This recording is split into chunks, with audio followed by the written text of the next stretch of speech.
কুষ্টিয়া সদর উপজেলা আলমপুর। এটা হলো আপনার বয়সটা কত হবে এই বাড়ির আনুমানিক? বয়স তো 200 বছর হবে।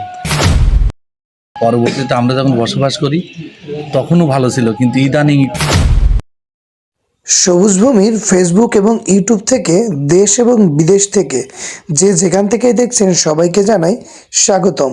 বরাবরের মতোই আমি শেখ সুজন আছি আপনাদের সঙ্গে। আজকে আমরা চলে যাব কুষ্টিয়া জেলার আলামপুর ইউনিয়নের আলামপুর গ্রামে 200 বছরের পুরাতন একটি রাজার বাড়ি দেখতে। হাজারো স্বপ্ন নিয়ে তৈরি হয় একটি বাড়ি, আর বাড়িটি যদি রাজবাড়ির মতো হয় তাহলে তো কথাই নেই। ঠিক 200 বছর আগে তৈরিকৃত রাজবাড়িটি বর্তমান যুগে শুধুই ইতিহাস। বয়সটা কত হবে এই বাড়ির আনুমানিক? বয়স তো 200 বছর হবে। 200 বছর। এই শুরুর মানে এই বাড়ির যারা মানে মালিক ছিল প্রথম যারা ওনারা করছিল তো এখন নাই। ওনারা হচ্ছে আমরা 50 বছর মতো কিনেছি। ও আপনারাই 50 বছর আমার কিনছেন? জন্মের আগে বাবা কিনেছে। ও, তারপরে আর পরবর্তীতে মেরামত করেন নাই? না, মেরামত করিনি, কারণ হচ্ছে এখানে অনেক ভালো ছিল। আমরা যখন এখানে থাকা শুরু করি বা আমাদের আগের যারা বাবারা ছিল তারা হচ্ছে ভালো ছিল, নষ্ট হয়ে গেছে।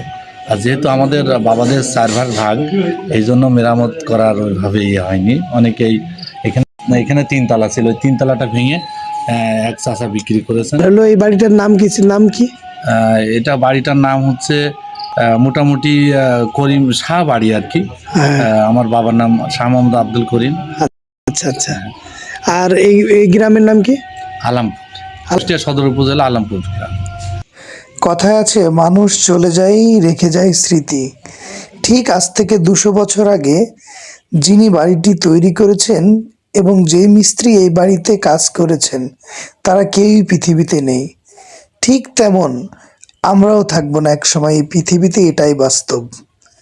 তাই বন্ধুরা, আসুন আমরা রেখে যাই কিছু ভালো কাজ, রেখে যাই কিছু স্মৃতি। আজকের পুরো ভিডিও জুড়ে আমাদেরকে সাহায্য করেছেন রকি, ডিকে এবং ব্ল্যাক বয়, এবং শেখ সাকিব তো সবুজ ভূমির ক্যামেরাম্যান হিসেবে সব সময় থাকে। ধন্যবাদ সবাইকে। কে কোথা থেকে দেখছেন অবশ্যই কমেন্ট করে জানাবেন, অনেক খুশি হব। আসসালামু আলাইকুম। দেখা হবে নতুন কোনো ভিডিওতে, আপনারই জেলায় আপনারই পাশের গ্রামে। ধন্যবাদ।